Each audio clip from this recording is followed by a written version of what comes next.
Question number 8 हमने यहाँ लिख लिया है। अब आ जाइए कॉमन लेते हैं। देखिए यहाँ 8 और यहाँ 10, इसमें से क्या कॉमन हो सकता है हम लोग? 2 into 2 into 2, 3a minus 2b, फिर से 3a माइनस 2b और minus 2 into 5, 3a minus 2b। Clear है?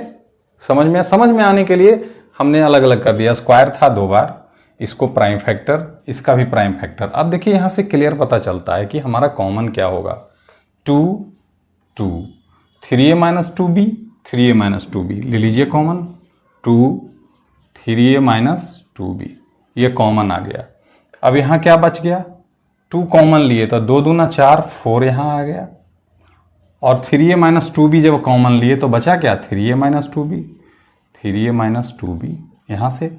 और यहाँ से क्या बचेगा? 3a माइनस 2b कॉमन लिया है और 2, तो यहाँ माइनस 5। क्लियर?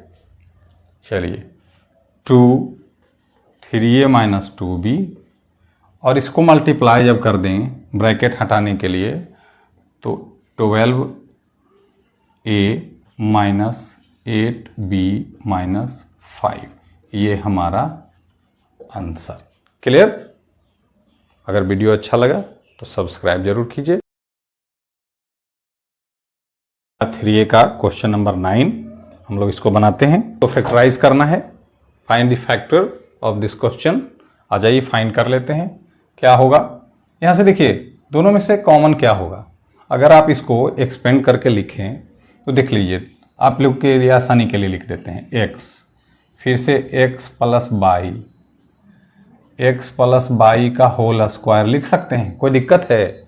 2 और 1 ये 3 हो जाता है और यहाँ से 3x x by x plus by.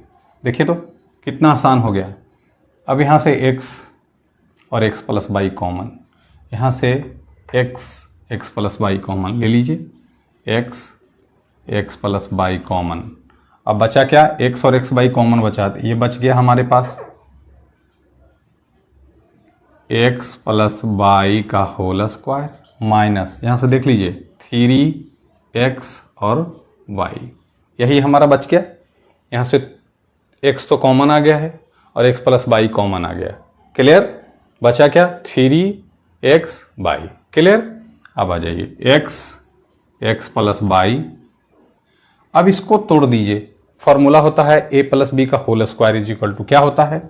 a square यानी x स्क्वायर, b स्क्वायर यानी यहाँ पे बाई स्क्वायर और plus 2x Y minus 3x Y. Clear? यहाँ तक क्लियर समझ में आया?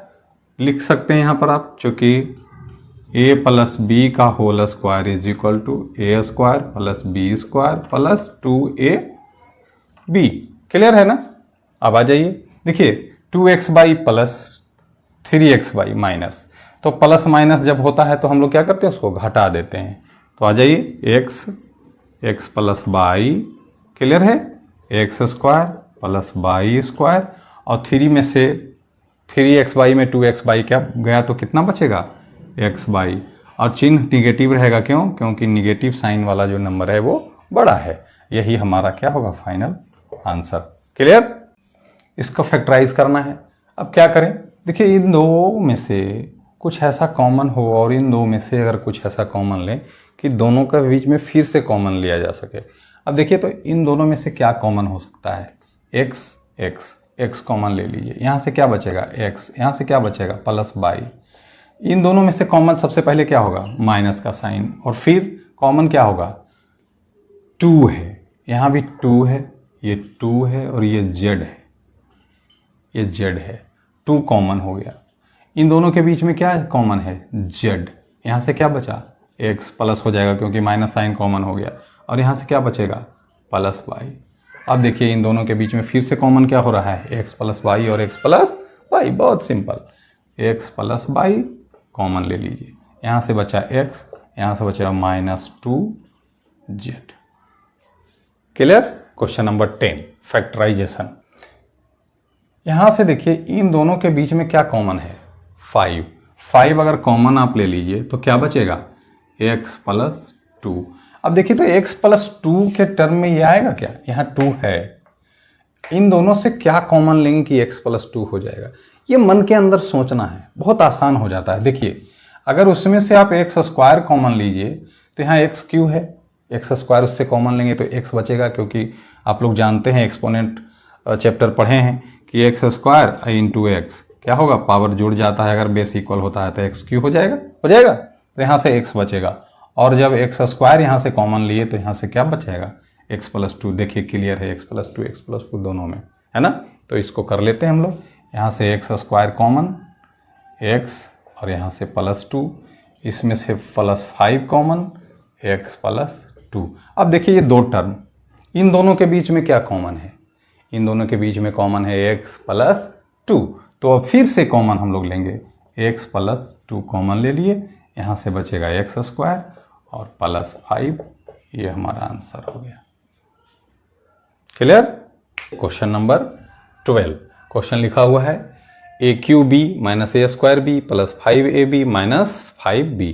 अब देखिए क्या कॉमन हो सकता है, दो 4 टर्म है तो दो का ग्रुप बनाएंगे, दो का पेयर बनाएंगे और उसमें से कुछ ऐसा कॉमन लेंगे कि फिर दोनों के बीच में वैसा कोई कॉमन टर्म आ जाए। ठीक है, तो देखिए तो इसमें से ए स्क्वायर बी, यहाँ से भी ए स्क्वायर बी हम लोग कॉमन ले सकते हैं, ले लेते हैं। देखिए ए स्क्वायर बी, यहाँ बच क्या जाएगा ए, और यहाँ से क्या बचेगा -1, यहाँ से 5b प्लस 5b कॉमन, यहाँ से क्या बचा a और यहाँ से क्या बच गया -1। जब कुछ नहीं है 5b में आप 1 को गुना कर सकते हैं, 5b कॉमन हो गया तो क्या हो जाएगा 1 रह जाएगा। चलिए यहाँ से फिर देखिए a-1 कॉमन आ गया, a-1, यहाँ से क्या बचा a स्क्वायर b और यहाँ से 5b। ठीक है, क्लियर, कोई दिक्कत। अब देखिए इन दोनों के बीच में भी कॉमन कुछ हम लोग लिख सकते हैं, a-1, यहाँ से आप b कॉमन ले लीजिए, b तो क्या बचेगा a स्क्वायर और क्या बचेगा प्लस 5। इस तरह से b a-1 और a स्क्वायर प्लस 5, ये फाइनल आंसर हो गया। क्लियर, ठीक है। अगर वीडियो अच्छा लगे तो सब्सक्राइब जरूर कीजिए। इसको सेकेंड मेथड से इजी करके, सबसे पहले तो इन चारों ही टर्म में क्या कॉमन है, क्वेश्चन फिर से लिख देते हैं, a cube b minus a square b plus 5ab minus 5b। इन चारों में से क्या कॉमन है, b, तो सबसे पहले b को कॉमन ले लीजिए, ए Q minus a square plus 5a minus 5। देखिए ठीक है, ये सेकेंड मेथड। उसके बाद b तो पहले से यहाँ है, इन दोनों में से क्या कॉमन होगा ए स्क्वायर। ठीक है, अब देखिए क्या बचा a-1, फिर यहाँ से common plus 5a-1 bracket, b इन दोनों में से कॉमन a-1 और रह क्या गया ए स्क्वायर प्लस 5, ये आंसर। तो ये दोनों मेथड जो आपको ज़्यादा अच्छा लगे उसको, है ना, ध्यान में रखिए। वैसे दोनों को ध्यान में रखना चाहिए, एग्जामिनेशन में जो सबसे पहले आपको आइडिया जो मेथड आता हो उसी मेथड से बनाना चाहिए। क्लियर।